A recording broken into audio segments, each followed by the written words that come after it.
que é a tutela, né? Tanto que, por peso, digamos assim, dos artigos, nós trabalhamos com menos conteúdo nesta conversa de hoje, porque a tutela ela envolve muita discussão, muito aprendizado e muita coisa interessante para a gente cuidar, né? Um bom dia a todos, espero que todos possam absorver o máximo, né? Entender o que a gente quer falar e compartilhar algumas vivências, discutindo aqui, participando também, né? O Dr. Omar vai fazer algumas considerações e depois nós vamos começar a explanação. Isso. Bom dia a todos, novamente, é uma satisfação estar aqui com vocês, na presença remota de vocês, essa é a nossa nova realidade, né? Essa presença remota. Então é uma satisfação para mim poder participar desse seminário, dessas conversas, tentar contribuir um pouco e com certeza aprender muito aí com essas conversas, ou com essa conversa. Bom, o tema hoje, como o Dr. Jefferson já mencionou, é a tutela provisória. Você pode avançar o slide, Jefferson, por favor? Perfeitamente. Isso. Então, bem rapidamente, pessoal, porque tenho certeza que todos vocês sabem muito bem disso, conhecem muito bem esse tema. O CPC de 73, ele previa expressamente a possibilidade de concessão de medidas cautelares. Essas medidas, elas tinham e ainda têm o objetivo de assegurar a efetividade, a utilidade do processo principal para a parte. Então, através dessas medidas, era criada uma situação capaz de permitir que a parte aguardasse o término do processo, longo, né, tramitar do processo, sem ter que sofrer com essa passagem do tempo, com essa delonga no processo. O detalhe é que essas medidas cautelares, elas eram pedidas e concedidas em um processo próprio, um processo cautelar. Então, nós tínhamos o processo principal, no qual era proferida uma decisão que efetivamente compunha o litígio, solucionava a lide, e o processo cautelar, que era utilizado para a concessão destas medidas cautelares. O CPC ele previa, inclusive, expressamente, algumas medidas cautelares que chamavam de nominadas, típicas. Sequestro, dispunha expressamente, arresto, caução, alimentos provisionais, dispunha expressamente, enfim. Esse era o contexto. Na redação original, o CPC de 73 não previa a possibilidade de antecipação da tutela. Isso só aconteceu em 1994, né, naquela fase de reformas do CPC. Então, em 1994, o artigo 273 do CPC passou a prever a possibilidade de antecipação de tutela. Então, através deste instituto, se tornou possível a concessão, né, a antecipação para o início do processo dos efeitos que a parte pretendia ao final, com a decisão final. Então, com esse instituto, a antecipação de tutela se tornou possível antecipar, trazer para o início do processo os efeitos daquela decisão de mérito que seria proferida ao final e que só seriam produzidos com o trânsito em julgado. Então, passou a ser possível essa antecipação, mas isso apenas em 1994. O CPC de 2015, então, nós tínhamos as medidas cautelares concedidas em processo autônomo, processo cautelar, e a partir de 94, a antecipação de tutela, né, concedida no próprio processo principal. O CPC de 2015, que é o que nos interessa, mudou significativamente essa sistemática. Ele continuou prevendo essas duas possibilidades, mas passou a tratá-la sob a denominação de tutela provisória. Então, a primeira grande mudança, o CPC de 2015 acabou com o processo cautelar. Não existe mais o processo cautelar, não há mais essa distinção entre processo principal e processo cautelar. As medidas cautelares são concedidas agora, ou podem ser concedidas, nos próprios autos, no próprio processo. Então, essa é a primeira mudança. E o CPC, então, passou a tratar, a disciplinar esses dois institutos sob uma única denominação, tutela provisória. Tutela provisória. E aí, nós passamos a ter, então, a tutela provisória de urgência cautelar, também chamada de conservativa, que continua tendo o objetivo de assegurar, criar condições para assegurar a utilidade, a efetividade do processo, e a tutela provisória de urgência satisfativa ou antecipatória, né? Satisfativa. E são as tutelas de urgência.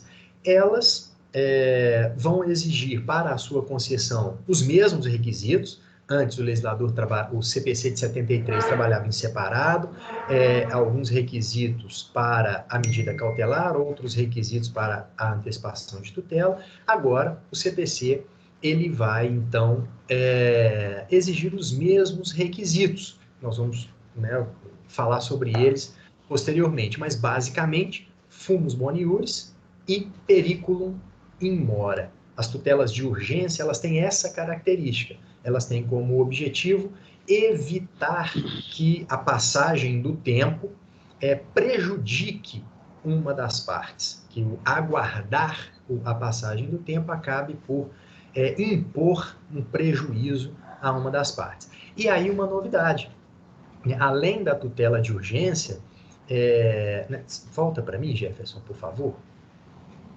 Isso. Então, além das tutelas de urgência, que são a cautelar e a satisfativa, antecipatória, o CPC ele passou a prever também o que chamamos de tutela de evidência.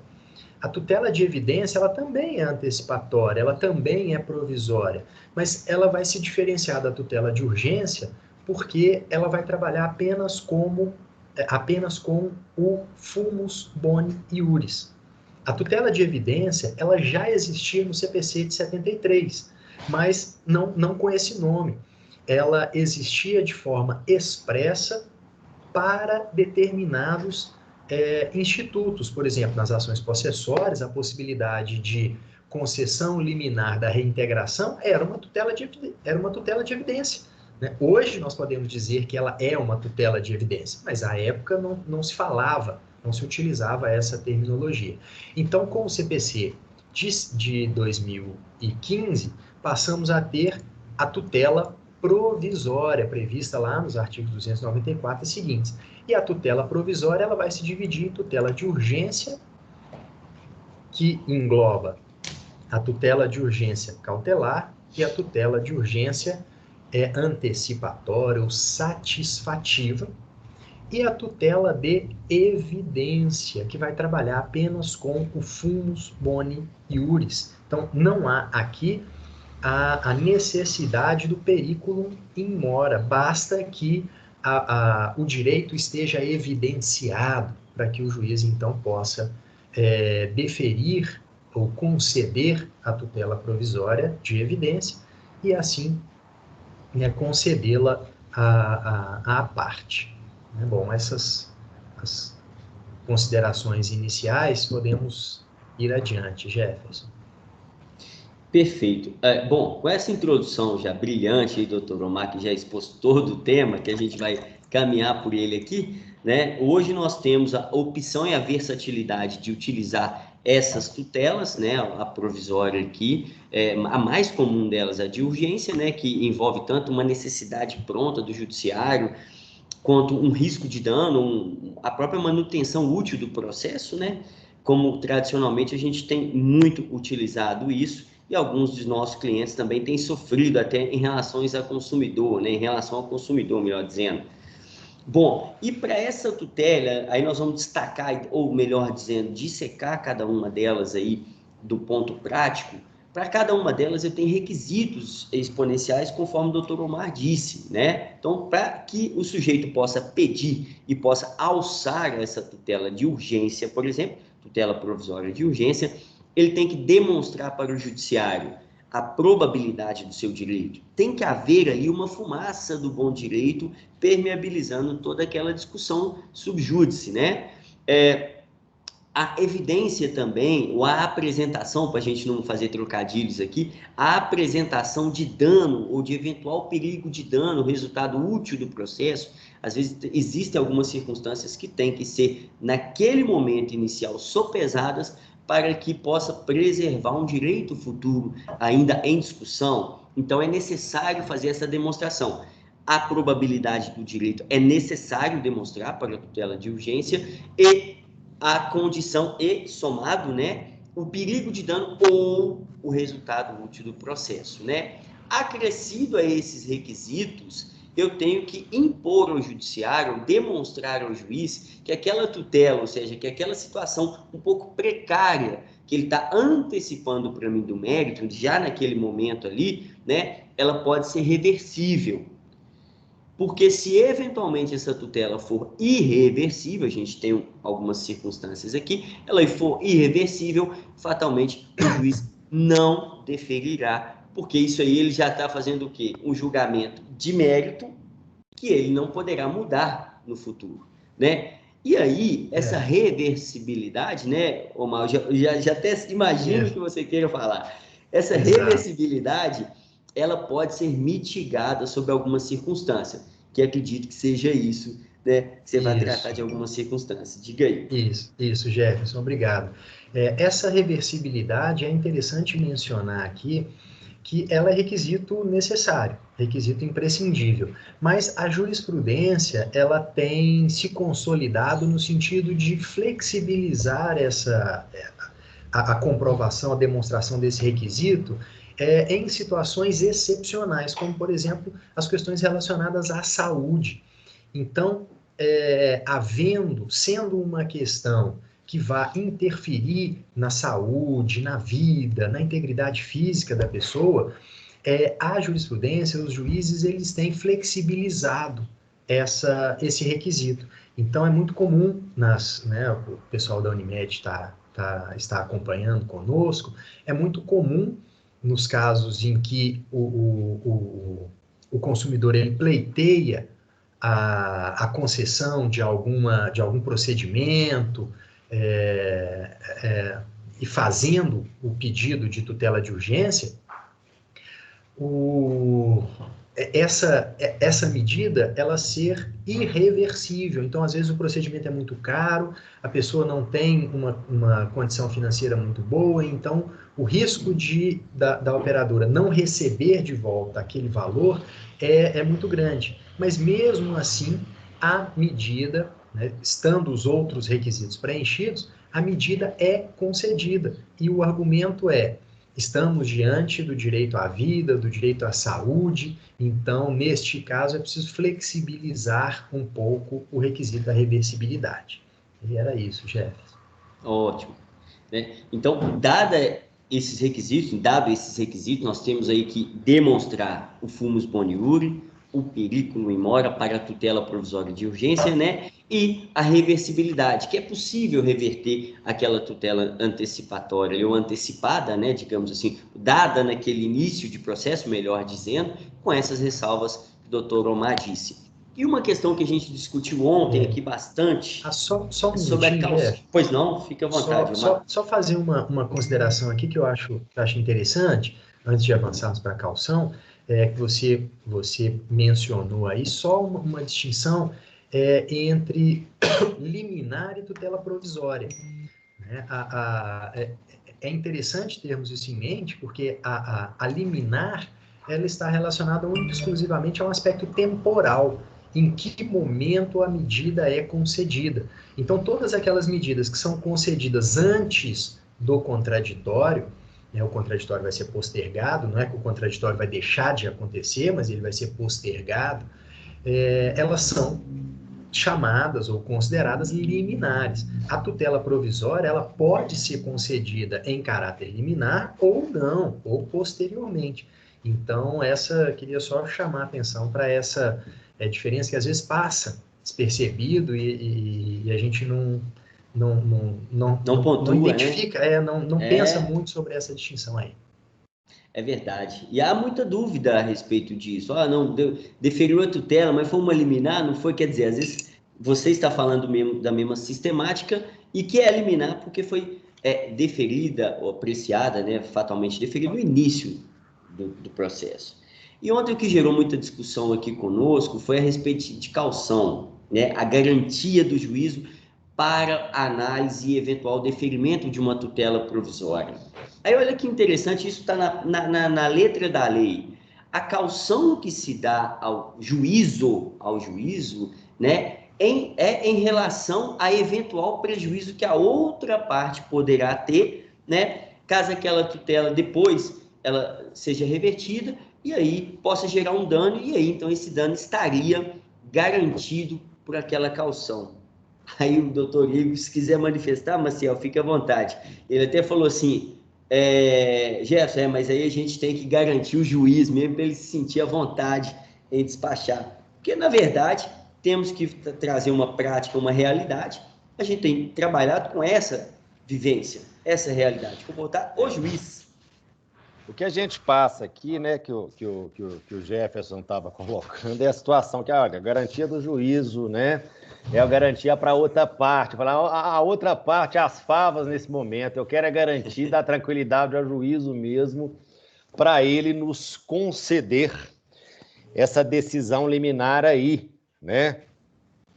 Eu sou fã de carteirinha da caução, né?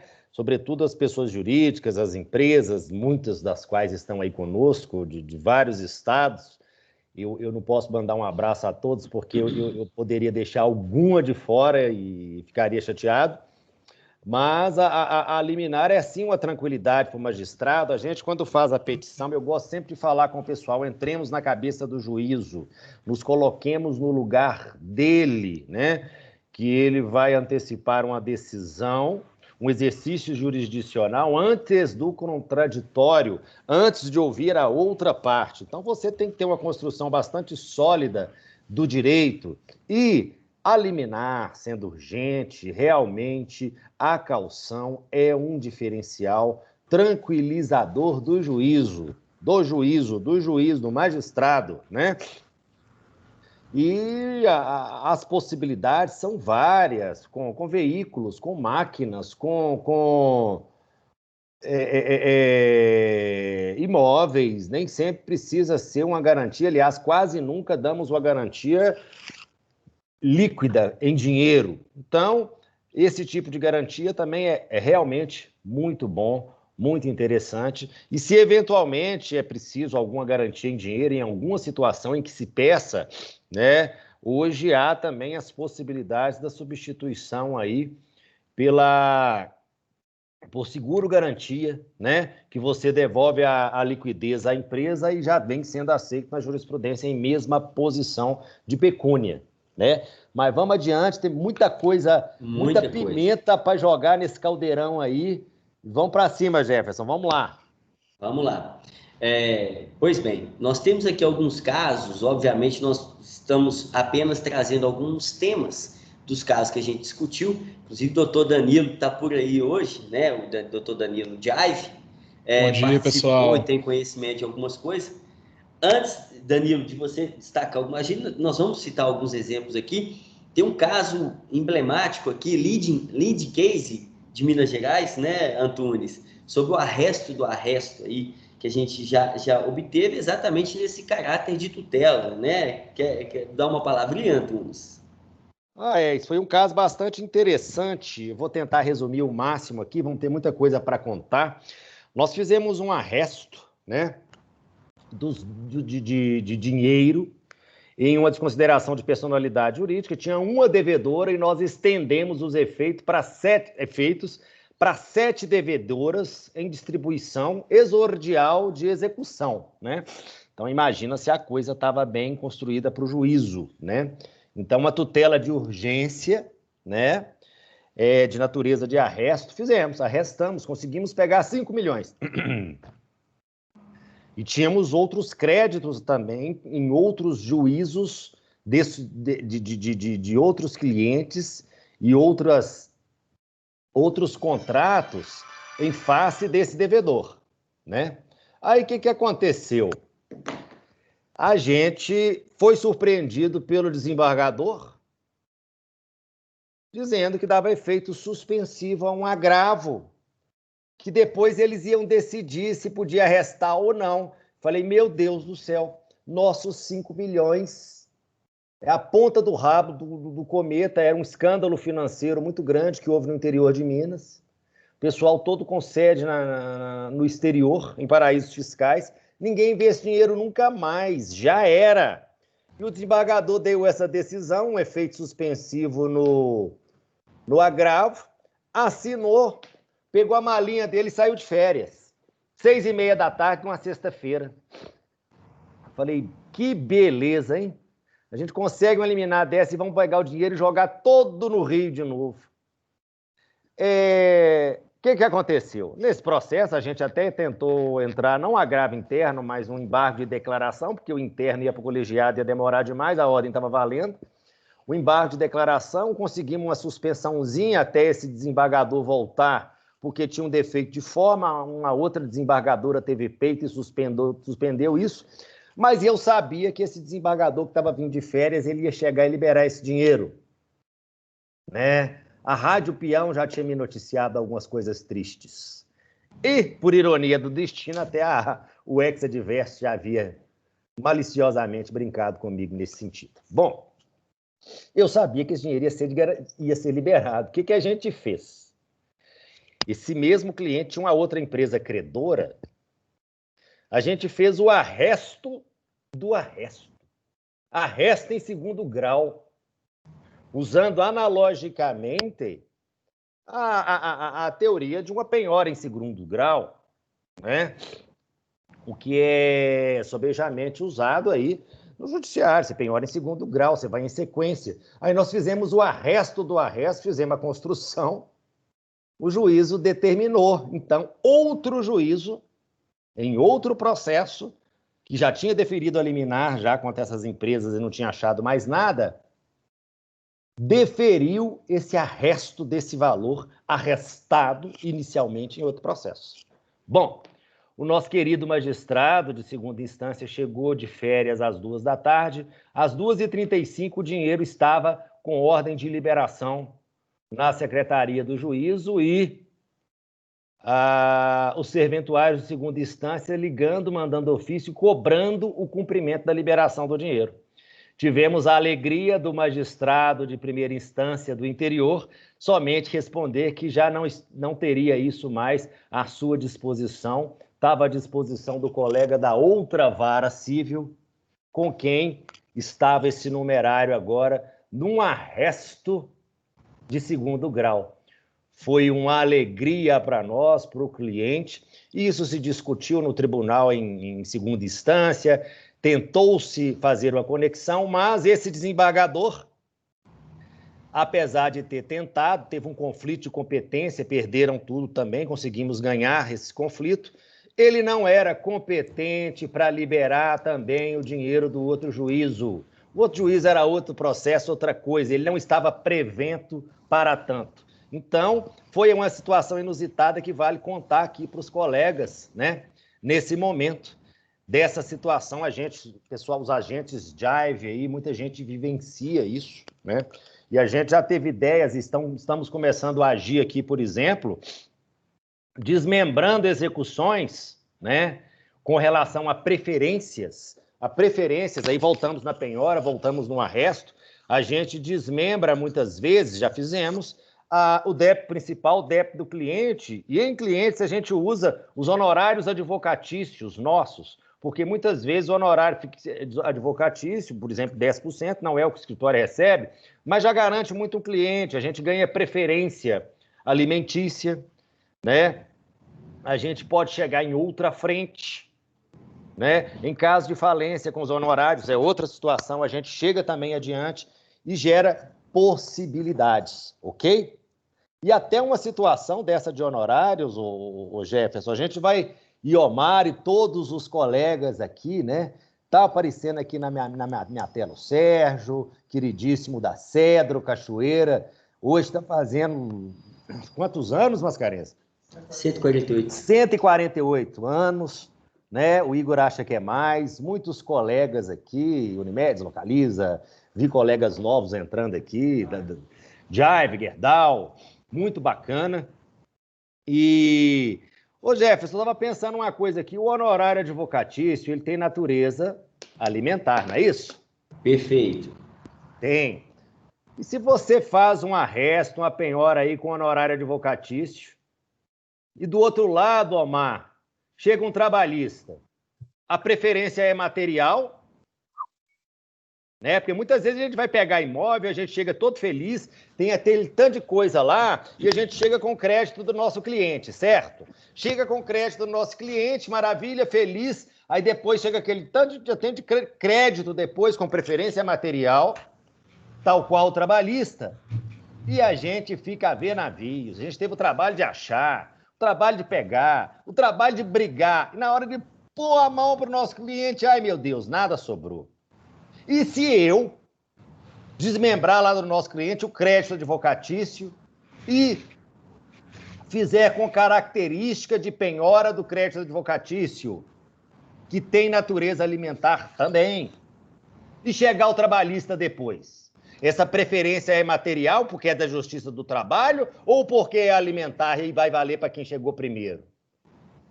Eu sou meio doido, hein? Eu gero dúvida para mim mesmo aqui, hein? Eu tenho os universitários para me ajudar, hein? Omar, quem quer fazer... Muitos colegas aqui. Nós vamos voltar nessa tela aqui, porque tem colega querendo falar, que é o Danilo, doutor Danilo, da Jive, atualmente Jive, quer falar também, mas respondendo a sua pergunta, Igor, e aí o Omar pode me arredondar, digamos assim, você tem até uma súmula vinculante do STF hoje, que isso é notório, tem a natureza alimentar, né? E aí, eventualmente, está equiparado ao trabalhista porque tem natureza material, né? Ambos são do trabalho, o honorário também não deixa de ser, né? E aí chegamos a uma conclusão, um consenso interno, de que seria por ordem de chegada aquele crédito. Então, estamos junto com o trabalhista. Entramos primeiro, entrou uma porção depois, eles ficarão fatalmente após aí, ou ter uma ordem, né, de chegada. E uma coisa boa, meus amigos do Mercantil, da Jive, todos envolvidos aí, né? Acho que o pessoal da Red Asset está aí também, nosso abraço. Então, olha só, em imóvel sujo, em cliente com muito débito trabalhista, vale os colegas resguardarem os deles e os das empresas, muitas vezes, por meio dos honorários advocatícios, hein? Desmembre-se, ganhe posição na fila. Mas vamos lá, o amigo Danilo quer falar, acho que o Omar também, quem quiser, vamos lá, gente. Pessoal, bom dia. Primeiro de tudo, parabenizar a continuidade dos trabalhos, né? Muito importante, muito satisfatório ter uma manhã com tantas explicações importantes. Cadê você, Danilo? Peraí que eu tô ligando ouvindo. Aê, rapaz, agora eu tô aqui. Com tantas explicações importantes, né, para a nossa vivência, imagino que de todos os que estejam presentes. Muito enaltecedor. Fico feliz também de ter participado de boa parte desses pontos do slide, né? O arresto do arresto eu cheguei depois, mas os incidentes eu estava junto, assustações de protesto também. Inclusive, essas muito baseadas aí... Desculpa adiantar um pouquinho, viu, Jefferson? Fique à vontade. Muito baseadas aí em questões de relações jurídicas, né? Alegações de inexistência de relação jurídica, algumas baseadas na prorrogação de dívidas em função da Covid. Conseguimos alguns sucessos interessantes. Então, são leading cases muito, muito legais. Em pé de incidente, só tenho um pequeno comentário, uma pequena vivência para expor. Hoje muito se fala dos incidentes em função da formação de grupo econômico de fato, né? E nele também, seguindo essa lógica, nesses incidentes também, seguindo essa lógica do fracionamento do crédito, nós temos conseguido arrestos preferenciais em imóveis que estão onerados justamente pela tese de que o grupo econômico tem dilapidação patrimonial importante aí dentro de imóveis, etc. Isso é importante para a gente porque muitas vezes esse grupo utiliza-se de débitos trabalhistas ou alguns outros débitos que eles têm na mão, que eles conseguem controlar, para onerar imóveis e tirar os credores importantes do front, né? Desanimar credores que às vezes têm um crédito suficiente para levar esse imóvel. Com esse fracionamento, a gente atravessa na frente ainda no arresto. Tá? Isso é um ponto que nós tivemos aqui na Jive, pelo menos uns 2 ou 3 casos recentes, ainda na época de Covid. Pessoal, despachem os casos, viu? Tá dando para despachar online. Tivemos um despacho online, inclusive com essa matéria, em que conseguimos arrestar um imóvel, o pessoal veio louco querendo um acordo e já vai sair daqui a pouquinho. Comentário feito, vou te interromper em outro momento, viu, Jefferson? Pode continuar. A ideia é essa, Priscila. né? Ô, Priscila, eu vou pedir para a gente fazer esse apontamento desse comentário do Danilo, a coisa, para a gente enriquecer depois o material que a gente vai mandar após a live, né? Com essa sugestão do Danilo, a gente pode ver com ele, a gente rememora junto aqui. Em algum momento a gente lançar no nosso trabalho aí conclusivo para todos os colegas receberem isso aí após o seminário aqui. Mas vamos lá, Jefferson, muita coisa para tratar. Isso, só puxando o tema porque a gente está discutindo, né? Todas essas informações aí que todos os colegas passaram, trata-se de situações liminares, que tem que ser acontecido do início, por isso a urgência, né? Por isso a tutela provisória, retomando isso aí. E situações de protesto, nós estamos por um momento muito peculiar, a gente vai até tratar disso ao final, nós temos atualidades jurídicas muito interessantes para discutir isso, e situações de protesto. A gente tem sido muito feliz aqui na situação do devedor, exatamente com o intuito de manter a unidade produtiva, que já é uma preocupação da lei de falência e recuperação, uma preocupação do Estado brasileiro na manutenção da economia, dos cargos de trabalho. Então, hoje, as empresas que a gente tem assessorado, que estão sofrendo protestos aí, claro, obviamente, com algumas manchas, digamos assim, falhas jurídicas, nós estamos obtendo sucesso, sustando esse protesto. Para quê? Retirar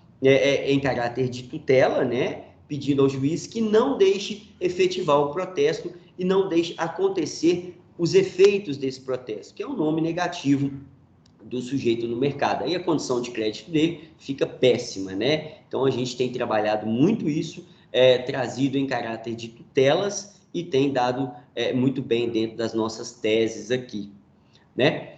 Ainda a respeito de casos bancários e previdenciários, a doutora Priscila tem alguns casos aí relacionando essas situações de tutelas provisórias, né? O doutor Omar depois também com alguns casos de INSS, para poder darmos mais alguns exemplos. Queria que a doutora Priscila falasse alguma coisa desses casos que eventualmente ela vê, e o doutor Omar completar rapidamente para a gente poder continuar. Aqui no escritório a gente tem uma carteira de instituição financeira. Falar muito. Tá baixinho. Tá baixinho. Deixa eu só te interromper um pouquinho aqui, Priscila, enquanto você aumenta aí, eu acho que você está um pouco mais distante do microfone. Com relação a essa sustação, né? Sempre tem os dois lados da moeda. Ajudamos alguns clientes em apuros aqui com sustação, mas do lado de lá também padecemos demais na recuperação de crédito com as sustações de protesto, que tem invadido o judiciário aí, e os juízes estão concedendo liminar. Sabe aquela tranquilidade pessoal do juízo, né? Porque é Covid, é moda, coitado das empresas, tadinho do devedor, não está na hora de protestar. Tem projetos de lei aí para suspender essa coisa toda, está todo mundo conseguindo liminar. Né? Consegue eliminar, e é uma bela de uma trava no credor, porque consegue eliminar, você tendo essa análise feita em primeira instância, é muito difícil você derrubá-la em agravo, e vai seguir, obviamente, um processo cognitivo aí demorado para análise, sobretudo de duplicata mercantil, né? Então a gente vai com essa duplicata mercantil aí, levando em banho-maria, discutindo. Então, quando acontecer isso, a discussão ela é obrigatória. O conselho que eu dou é: cobra Faz a reconvenção cobrando, entra devolvendo o chumbo. Por quê? Para discutir. Porque senão você vai acabar esse processo para discutir se uma duplicata pode ou não ser protestada. Aí depois de anos é que você vai descobrir, olha, só agora eu posso propor a minha ação de cobrança. Vá bem que não estava padecendo de prescrição, mas puxa vida, hein? Você vai perder 3, 4 anos, isso aí em termos de devedor já era, já sumiu, já desapareceu. E outro conselho interessante nessas situações é que a gente tem visto o trânsito de duplicatas hoje para terceiros é muito grande. O derrubar de uma duplicata já foi mais simples, mas ainda é, e dá uma trava jurídica em duplicata, dá para se fazer, quem tem habilidade faz, em quase 100% dos casos. Então, é muito bom você ter uma negociação, ter um trato, conferir uma liquidez para o seu caso, né? Porque se você tem uma sustação de protesto, você vai gastar anos, você vai perder muitos passos. O que parece um passo atrás, numa liquidação, numa liquidez que você confere numa assunção, numa confissão de dívida, com um eventual devedor solidário ou aval em título de crédito, são passos muito grandes que se dá adiante e você foge muito desses óbices, desses percalços, tal qual é para o credor essas decisões, essas tutelas de urgência aí, travando tudo. E a projeto agora que vai parar, vai suspender a execução de discussão de título, apuração de título durante a pandemia. Vocês já imaginam, nem precisa, hein? Processo cognitivo já não anda. O projeto 1397 traz isso. Parece que vai aos trâmites de aprovação incólume, hein? Vamos apertar o cinto, vai ter muita coisa boa e muita consequência também por aí. Mas vamos lá, Priscila, desculpa que te interrompi. Ah, ok. Agora melhorou? Tá baixo ainda, não sei o que é, mas vamos lá. Tá. A gente tem visto uma alteração no posicionamento de alguns juízes.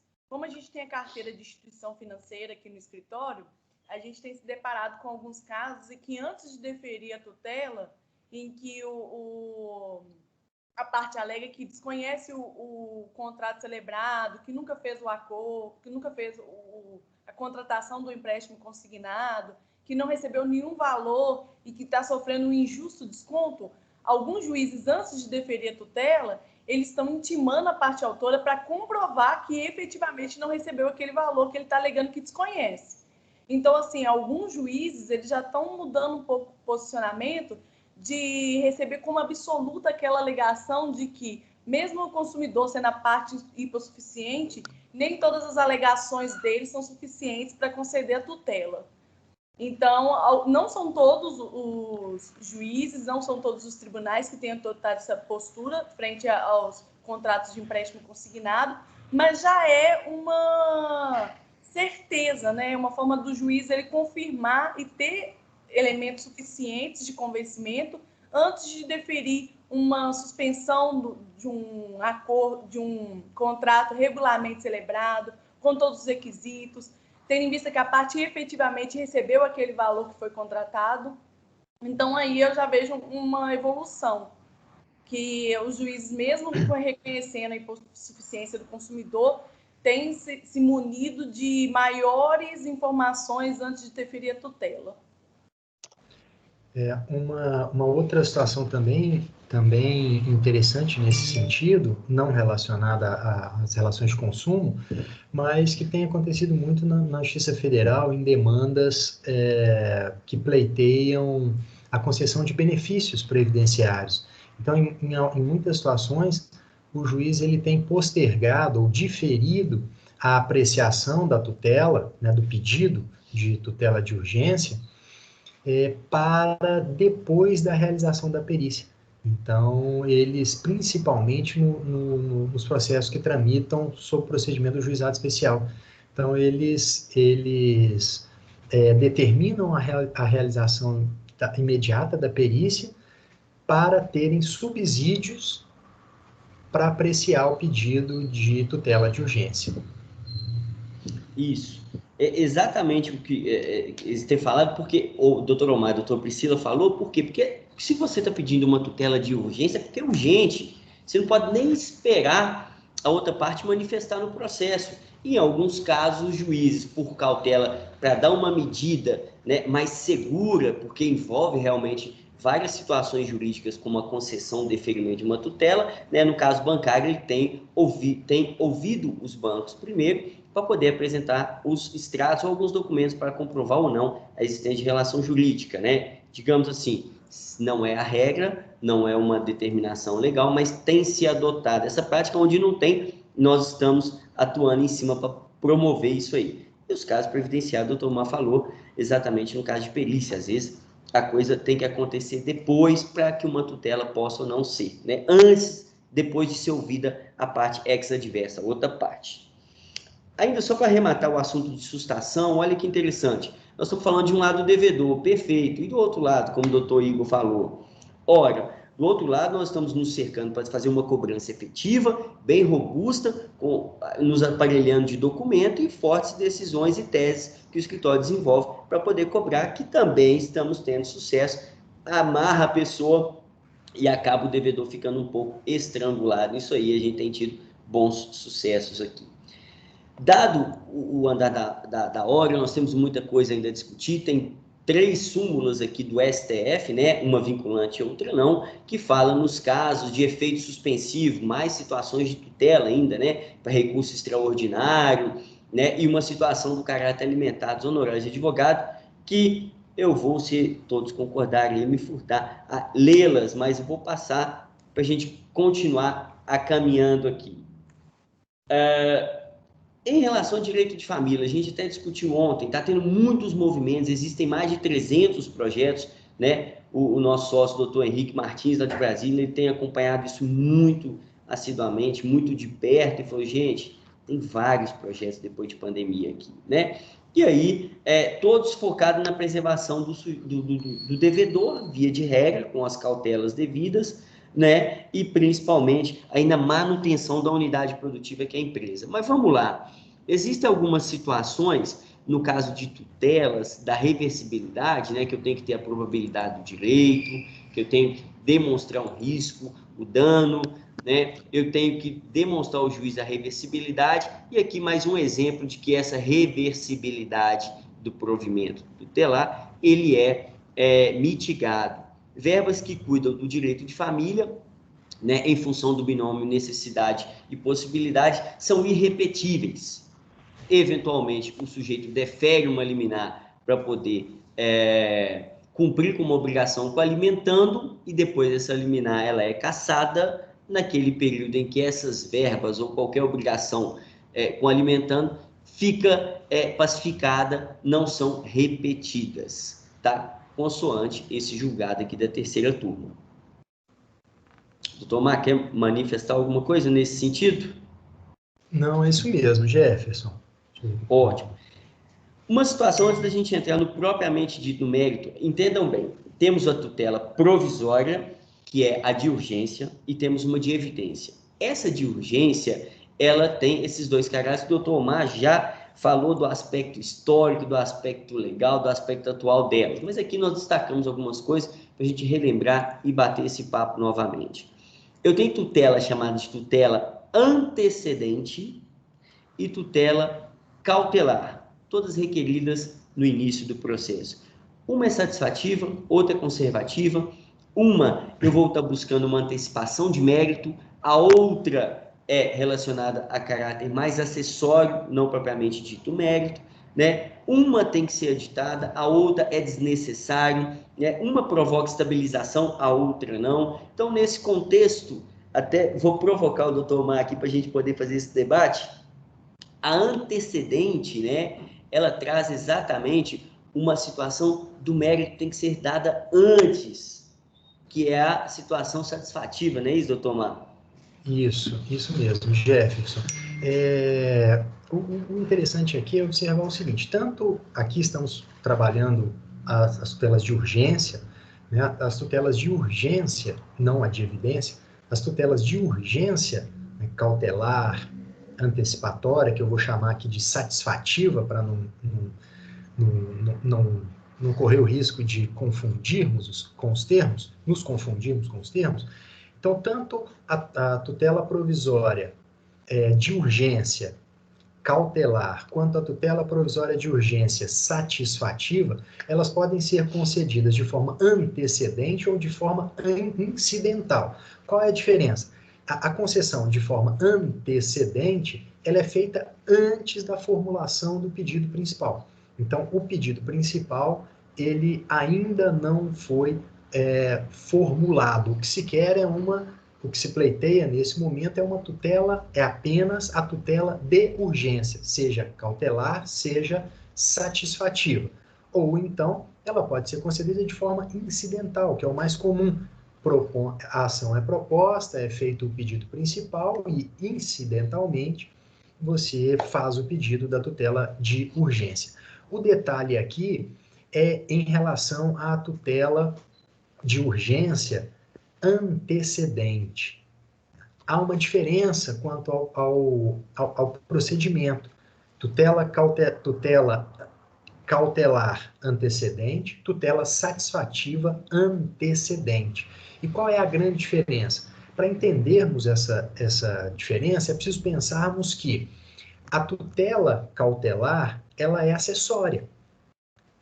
Ela é acessória ao pedido principal. Então, eu tenho um pedido principal e, para garantir a efetividade desse pedido, eu preciso assegurar determinadas condições. Aquele pedido só vai ser útil a mim, né? A tutela que eu estou pretendendo só vai ser útil a mim daqui a 5 anos se eu assegurar, se eu garantir determinadas condições agora. Por exemplo, o arresto. Então, se eu propuser a ação daqui a 5 anos, não vai ter mais nada no patrimônio dele. Então, eu preciso assegurar a existência de uma determinada condição, de uma determinada situação, para que a tutela que eu estou pleiteando seja útil, realmente, lá no final. Então, nós temos a tutela provisória, né, a tutela de urgência cautelar, como um acessório. E aí, no que isso implica? Se esse pedido é feito de forma antecedente, a partir do momento em que ele foi deferido, né, há um prazo para que a petição seja aditada com a formulação do pedido principal. Se isso não acontecer, o processo vai ser extinto. Se isso não acontecer, a tutela de urgência cautelar, ela perde a razão de ser. Não há mais por que mantê-la, já que o pedido principal não foi feito. Então, vou assegurar o quê? Já na tutela de urgência satisfativa, antecedente, a situação é diferente. Porque ali eu estou pedindo a antecipação, né? Eu estou pretendendo trazer para o início do processo os efeitos que a decisão de mérito vai produzir, só que lá no final. Então, ela não é acessória. Ela não é acessória. E por isso, a partir do momento em que ela é deferida, né, sendo a tutela deferida, se não houver impugnação através da interposição do recurso cabível, que é o agravo de instrumento por instrumento, vai haver a estabilização da tutela. A tutela vai se estabilizar, né, vai ocorrer aí a preclusão. A tutela se estabiliza. E aí, se não houver outros pedidos, não há necessidade de fazer o aditamento. Não há necessidade. Esse processo ele vai ser extinto, a tutela vai continuar produzindo efeitos, é a regra do artigo 304, a tutela vai continuar produzindo efeitos, e aí qualquer um dos interessados poderá pleitear a revogação, a alteração desta tutela, mas isto em um processo próprio, em uma ação autônoma, especificamente para revogar. Então, essa é a diferença que eu queria chamar a atenção para vocês, que eu acho importante, no caso de concessão da tutela de urgência de forma antecedente. Há essa diferença entre a tutela de urgência cautelar e a tutela de urgência satisfativa. Né? Isso é importante. Isso. Como estamos cuidando muito de advogados, né? Essa tutela cautelar, e eu trouxe só esses 2 nomes, exatamente, os nomes são grandes, É a tutela cautelar que a gente tinha em 73, né? Ela se assemelha. Eu faço uma exposição do juiz ali do que eu preciso do apoio dele emergencialmente, e depois, em 30 dias, eu proponho a demanda principal. Era assim, né? Hoje eu faço um aditamento na própria ação, tanto que não tem nem custas, em 30 dias, para dar continuidade àquela cautela que eu obtive, né? Para assegurar o resultado útil ao processo, qualquer coisa. E a antecedente é uma novidade. Nós aqui, e as colegas da Localiza, né? A doutora Laura, a doutora Mariana, a doutora Camila, a gente tem uma promoção, né? De uma ação aí nessa tutela antecedente. E aí, o juiz, entendendo que a gente tinha ali os requisitos do fumus boniure e o perito na demora, ele concedeu, e é exatamente o mérito que a gente busca.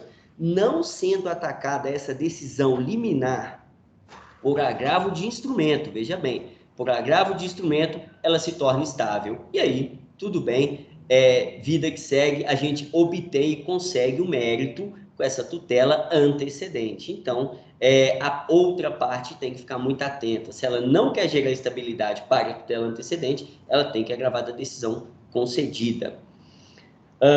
Eram as duas situações que a gente queria abordar. Obviamente, nós trouxemos aqui no aspecto mais didático, né, os requisitos dessas tutelas antecipada e os requisitos daqui da tutela cautelar. O que a gente falou antes, a gente não quis colocar isso aqui exatamente para ninguém perder o tempo de ler e não nos ouvir com essas vivências. Então, esses dois slides retratam muito bem o que o doutor Omar falou e a gente discutiu aqui. Uma outra tutela que o código traz, que é interessantíssima, é a tutela da evidência, até pouco usada pelas conversas que nós temos com outros colegas e tal. Existe uma certa menor, digamos, se eu tenho que mensurar, essa é menos utilizada do que as outras. Mas por que é menos utilizada? Talvez porque é menos conhecida, talvez porque é menos estudada, enfim, vamos lá. O que essa tutela da evidência ela traz para a gente de interessante? Ora, é uma evidência, uma coisa estampada, uma coisa que está documentalmente comprovada e está ali exposta. É um direito que está sendo cerceado. E aí, numa condição dessa, eu posso pedir ao juiz, mesmo sem a urgência, tá? Só evidenciando aqui a probabilidade muito forte do meu direito, que o juiz, então, me conceda aquela evidência, me conceda o resguardo daquele direito. Teríamos aqui uma série de exemplos, mas eu acho que um exemplo muito útil que a gente tem passado em situações atuais, poderíamos citar aqui uma dissolução de sociedade, em que, eventualmente, um sócio sai dessa sociedade ou é excluído, tá? Que não vem ao caso, e, supostamente, ele tem um valor de dividendos a receber. Ora, a contabilidade, que é documento pelo artigo 206 do Código Civil, que faz prova, mencionou lá um direito do crédito do sócio ou acionista, né? Ele tem informações de ata de assembleia em que aquele dividendo foi distribuído. No entanto, ele não pegou. E nesse momento em que há uma ação de dissolução, seja requisitada por ele ou da sociedade contra ele, digamos assim, ele poderia pleitear uma tutela de evidência e falar o seguinte, ok, o mérito é a dissolução, e como isso vai ficar? Mas, evidentemente, conforme se comprova por esse documento, é um direito do sócio ter acesso aos lucros. E a companhia já distribuiu e a contabilidade já destacou. Seria uma hipótese da gente utilizar essa tutela da evidência para o juiz, então, deferi-la e aí repassar a esse sócio acionista o seu direito de crédito, né? Envolve urgência? Às vezes não, o sujeito tem uma condição satisfatória financeira, mas é um direito dele, evidenciado no processo. Então, com esses requisitos e atributo, ele teria a possibilidade de obter a tutela da evidência, né, que é requisitada nesse momento. Só me permita nossa, a conversa é nossa. Só para complementar aí. Então, é exatamente isso. Né? A tutela de evidência, ela já existia no CPC de 73, mas era pontual. Né? O que eu queria destacar, o que eu gostaria de destacar é isso. Ela existia pontualmente, de forma expressa, em relação a alguns procedimentos especiais. Por exemplo, as ações possessórias que eu mencionei anteriormente. Então, a concessão liminar da reintegração, da manutenção, é uma tutela de evidência. Não há necessidade de demonstração do risco, você precisa demonstrar apenas aqueles requisitos lá, a turbação ou esbulho, propositura antes de ano e dia, e pronto, não há necessidade de demonstrar o periculum in mora. Com o CPC de 2015, essa possibilidade foi ampliada, ela não está mais restrita exclusivamente a determinados procedimentos especiais. Agora, ela pode ser concedida, desde que preenchidos os requisitos, em relação a qualquer procedimento, em relação a qualquer questão, desde que preenchidos os requisitos. Exato. Como a gente pôde perceber, a tutela ela é muito versátil, né? A tutela antecedente, a tutela cautelar, né? A tutela da evidência. Então, nós temos muito utilizado, sobretudo, para obtenção de certidões, né? Positivas com efeito de negativa.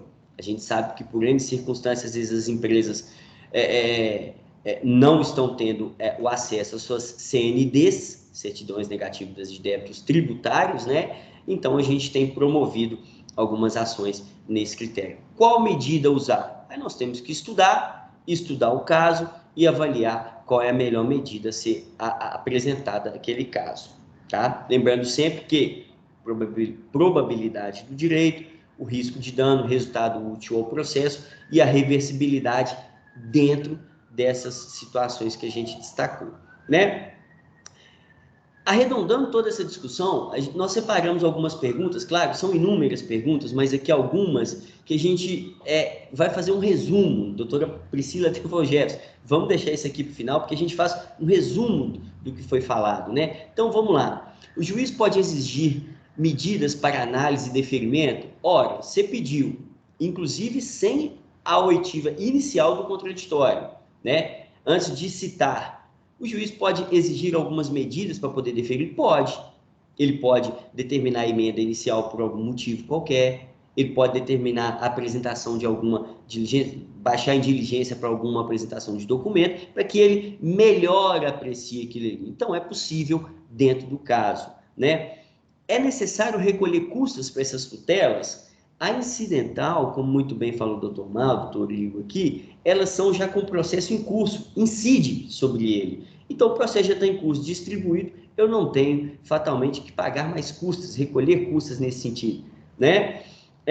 Já as requeridas antes do processo propriamente dito proposto, o mérito discutido, é ela que vai se transformar depois numa ação principal, ela deverá ser recolhida às custas, né? Deverão ser recolhidas custas para ela. Pode ser requerida em qualquer momento ou grau de jurisdição? Bom, nós temos que analisar o seguinte, qual é a instância que está cuidando do meu caso? É uma instância originária, talvez já destacada em segunda instância? Então é ali que eu vou pedir. É uma situação que está cuidando em juízo no primeiro grau ali, está analisando o meu mérito? É onde está o pedido de mérito transcorrendo que será feito o pedido da tutela, né? Isso, se for necessário, até numa hipótese de agravo aí, que for obrigatório, e até um dos, como é que eu posso falar? É uma das causas, ou uma das possibilidades de cabimento do agravo, que é o 1015.1, na situação de análise de tutela provisória, né? Cabe agravo de instrumento. Então, ela vai ser pedida e examinada para aquele juiz que vai ter que apreciar o mérito. Pode ser. Alguém quer falar alguma coisa? Eu vi. Vamos lá. Ela pode ser pedida, vou até acrescentar essa pergunta, pedida, negada, reformulada, revogada ou modificada pelo juiz a qualquer momento? Pode. Mas todas as decisões de tutela, ela tem que ser fundamentada. Assim como toda decisão judicial, né? A gente tem uma obrigação constitucional, todas as decisões públicas, judiciais, têm que ser fundamentada, devidamente fundamentada, sob pena de ser aplacada e oposta, abatida por um embargo de declaração na forma de omissão. A gente tem um caso peculiar, que a gente estava batendo nesse caso na semana passada, que é o juiz apenas por uma arguição, não foi nenhum pedido para ele, de que haveria uma cláusula de eleição de foro num contrato. Então, ele suspendeu a nossa liminar, que havia concedido, e falou, olha, tendo em vista o requerimento de uma apresentação, melhor dizendo, de eleição de foro, eu vou suspender a tutela. Isso não é fundamento cabível para uma circunstância, não. E as outras que norteiam a decisão para ele ter deferido? Ele esqueceu de todas? Né? Então, a gente tem discutido isso e tem trabalhado com esses fundamentos para a concessão, para a manutenção dessa tutela. Necessidade de caução, a gente já conversou bastante, né? Só seria necessário uma caução se aquela tutela deferida pudesse provocar um dano à outra parte, né? Mas como o doutor Igor disse, nós vamos dar um conforto para o juiz. Conforta o juiz, dá a caução e aí fica melhor de se apreciar, fica mais palatável, né? E ela pode ser concedida sem o contraditório? Em regra, sim, né? Por que sim? Porque nós estamos precisando daquele provimento urgentemente, emergencialmente, né? Mas nada obsta de que o juiz possa querer ouvir a outra parte primeiro, para depois analisar o pedido da tutela, né? Sobretudo a da evidência, que não envolve a urgência, né? Então, dentro dessas condições, são perguntas que eu acho que arremata todas essas conversas de tutelas que nós trouxemos. E aí, a parte de tutela, que é muito desafiadora, que é muito dinâmica para nós do direito, né, versátil, ela é uma situação muito boa e de criatividade jurídica boa para a gente poder aplicar aos casos, né? Caminhando para uma situação quase que final, e antes aqui das nossas atualidades, nosso tempo também está se esgotando, eu tenho uma hipótese por conta do CPC que evidencia um título relacionado à formação, suspensão e extinção de processo. Isso é outro tema dentro do que nós nos propomos hoje, né? Como se forma um processo? Ele se forma com uma citação válida, sempre dessa forma, né? Sempre assim, aí eu formo a lide, eu formo a briga, né? Ou eu formo a composição da tríade processual. O processo pode ser suspenso?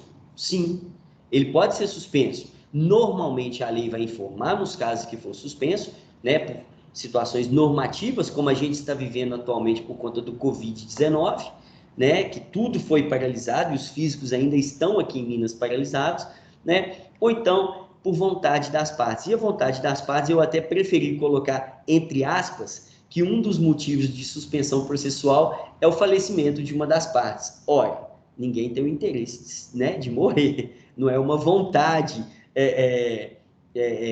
determinada por alguém. Então eu coloquei essa vontade entre aspas, porque as partes podem, inclusive, combinar como vai ser o rito do processo, como a gente já viu em outros painéis, né? A gente já viu que as partes podem até combinar como que ela vai tratar o processo, suspendendo uma eventual hipótese de acordo, enfim. E extinção. O processo só é efetivamente extinto por uma sentença. Não havendo sentença, eu não posso dizer que ele foi extinto. Seja ela com análise de mérito ou sem análise de mérito. Perfeito? As nossas atualidades legais aqui, a gente sempre procura trazer alguma coisa de utilidade, de praticidade para os nossos clientes, para os nossos parceiros, para as nossas situações cotidianas, e no momento estamos tendo muitas atualidades. Não dá tempo para trazer todas, mas umas mais destacadas aqui no nosso sentimento que a gente traz, né? O que o doutor Igor falou nesse momento, que o doutor Henrique Martins está muito em cima disso, fora outros projetos, né, de lei. Existe o projeto 6229, que ele é apenso, né, ao PL 1397, que já foi objeto de debate anterior também, e que ontem ele foi à mesa da Câmara para poder ser apreciado. Ainda não tivemos informação de como finalizou esta votação, né? O doutor Henrique Martins, se estiver nos ouvindo, não sei se ele estaria com algum compromisso na Câmara hoje pela manhã, mas se não tiver, se tiver informações, que sejam bem-vindas, né? Mas situações principais desse projeto: todos os negócios realizados a partir de 20 de março, ou seja, as obrigações, né, estariam aqui suspensas, as cobranças, execuções, constrições, protestos, decretação de falência, enfim, tudo após 20 de março, né? E uma situação também que foi já debatida pelo doutor Igor é a possibilidade de negociação preventiva judicial. O sujeito que tiver, e a lei fala até de agente econômico, né? O agente econômico tiver uma queda maior do que 30% no seu faturamento, ele pode promover uma negociação judicial, um pedido para que aquelas obrigações ainda possam se estender por mais 60 dias, para ele tomar um fôlego após, salvo engano, a lei fala outubro desse ano, né? São novidades que tudo tende a manter os cargos de trabalho, os postos de trabalho, para manter a economia, né? São situações que os deputados estão se debruçando em cima.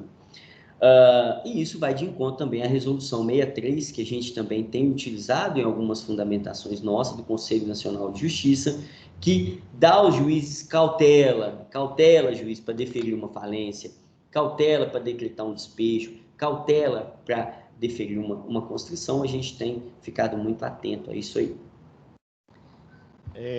Bom, gente, estou vendo o nosso tempo já vai adiantando aqui, Jefferson. Isso. A nossa proposta é sempre ter hora e pouco, no máximo hora e meia, né? Esse projeto 6229, ele encampou o 2201 de 18 e o polêmico 1397 por antiguidade.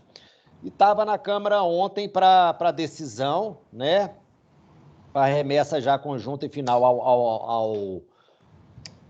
ao Senado, só que foi suspensa essa apreciação de ontem. O Henrique está em Brasília, ele não deve estar logado aí no momento, ele poderia dar para a gente uma informação de lá, muito rápida, né? Mas amanhã eu vou fazer uma live no Jus Brasil, vou até te convidar, Jefferson, para participar lá comigo, e nessa live a gente deve tratar desse 1397, né?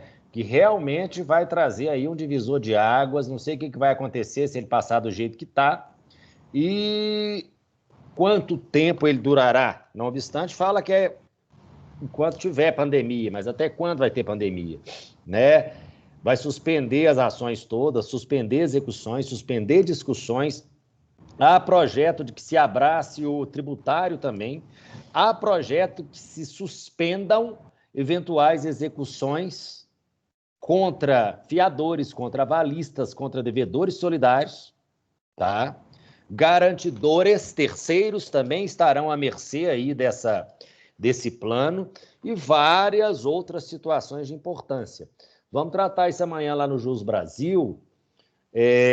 Eu vou pedir a Priscila para mandar o link para todos vocês, né? O tema será recuperação judicial e certamente com foco nesse 1397 de uma maneira um tanto mais ampliada.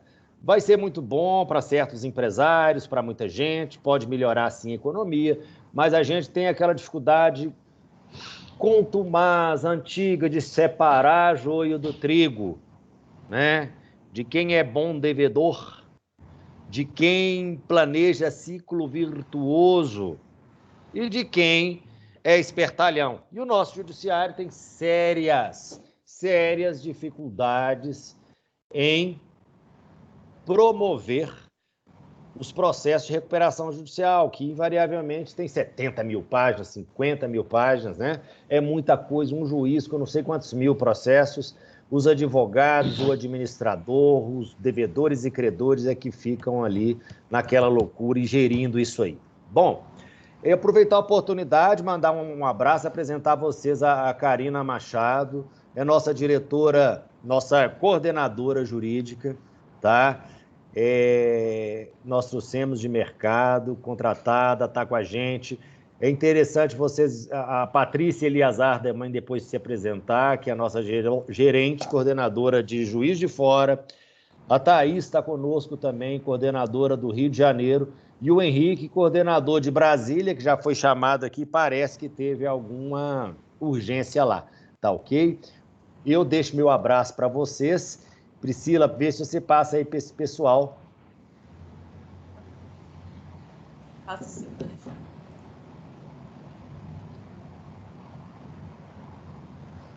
Doutora Patrícia e Thaís, quer dar um oi para todos? Estão aí? Oi, gente, bom dia a todos. Eu sou a Thaís, coordenadora aqui do Cadê a Rio. imagem? Pode falar. Tá vendo?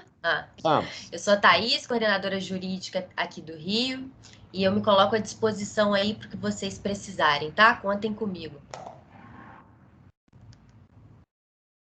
Eu acho que a Patrícia eu acho que ela tá com um probleminha que ela tinha me mandado aqui. Não tem Por isso que problema. ela não tá respondendo. Joia, quando ela aparecer, né, ela resolver, ela retorna, senão vamos ter outros encontros, né, doutora Thaís? Com certeza. Ótimo. A Karina quer falar. Desculpa, Karina. E o doutor Sérgio também, ele tinha levantado a mão. Bom dia a todos. É com grande satisfação que eu faço parte agora dessa equipe, dessa família. E é um prazer conhecer a todos e parabenizo pela excelente exposição desse seminário. Sou uma apaixonada pelo processo civil, né? Sou especializada nessa área e estou também à disposição do que vocês precisarem. Muito obrigada. Muito bem, doutor Sérgio, ele quer... Sérgio Gilberto, doutor Sérgio. Ok. Gente, então é só para realmente parabenizar, foi muito bom, muito bem feito, tá? Antes de você entrar, Igor, nós falamos da Cedro. Agora, você não me falou que o Jefferson, se ele botar um terno preto, ele passa lá na Polícia Federal fácil, hein? Né? Eu tô parecido com o doutor Sérgio. Eu fiquei meio com medo, né? Então tá bom. Ele é amigo lá do japonês, né? Amigo do japonês, tem gente que não pode ver ele, não. É isso aí. Fala com ele que quando ele chegar assim meio no escuro, ele chega devagar, porque senão o pessoal assusta. Então tá bom. Um abraço. Doutor Jefferson, foi um prazer. Doutora Priscila, doutora Karina, seja bem-vinda e vai ser muito bom. Nós vamos ter muito contato ainda, doutora Thaís, tá? Um abraço a todos. E bem aí na excelente apresentação. Fiquei muito satisfeito de participar e espero ser convidado para as próximas. Certamente, gente. O Sérgio é um querido, é de um cliente muito querido, a Cedro Cachoeira.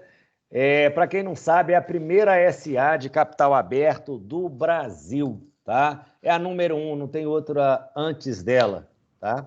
Então, a gente tem esse orgulho aqui conosco. A defendemos nesse Brasil afora. Só há 20 anos, tá, gente? Trabalhando com a Cedro. Mais de 20, né?